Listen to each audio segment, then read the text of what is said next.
நாம் சாப்பிட்றதுக்கு முன்னே கைகளை நல்லா வாஷ் பண்ணிட்டு எந்த இன்ஃபெக்ஷனும் வராமல் இருக்கிறதுக்கு எப்பயும் கைகளை க்ளீனாக வச்சுருப்போம்.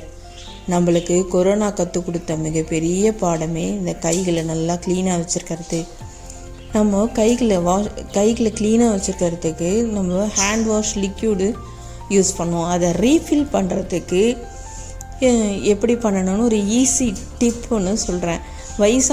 முக்கியமாக வயசானவங்க ரீஃபில் பண்ண சொல்ல அதனுடைய ட்ராப்ஸ் எல்லாம் கீழே ஒழிவிடும், கை அப்படியே ஷிவரிங்காக இருக்கும். அதனால் ஒரு ஈஸி டிப்பு, அந்த கவரை கொஞ்சம் கட் பண்ணிவிட்டு அதை அந்த பாட்டிலோட வாய்ப்பகுதியில் வச்சு அதனுடைய இன்னர் பகுதி வாய்ப்பகுதியில் வச்சுட்டு நம்ம ஊற்றும்போது ஒரு ட்ராப் கூட கீழே சிந்தாமல் நம்ம ரீஃபில் பண்ண முடியும்.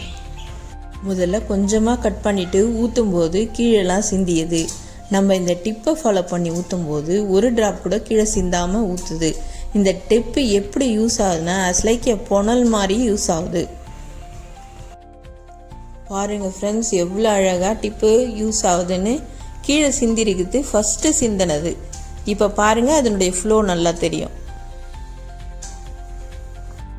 நம்ம இந்த டிப்பை பயன்படுத்தி நம்ம சமையல் பண்ணுறதுக்கு ஆயில் பேக்கெட் வாங்கினோம்னா அதை வாட்டர் பாட்டிலில் ஊற்ற சொல்ல நம்ம இதே டிப்பை யூஸ் பண்ணி ஊற்றினோம்னா கொஞ்சம் கூட ஆயில் கீழே சிந்தாமல் ஊற்றிக்கலாம்.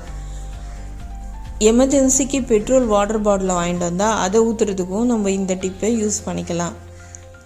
இந்த டிப்பு உங்களுக்கு யூஸ்ஃபுல்லாக இருந்தால் உங்கள் ஃப்ரெண்ட்ஸுக்கும் ஷேர் பண்ணுங்கள், லைக் பண்ணுங்கள், சப்ஸ்கிரைப் பண்ணுங்கள்.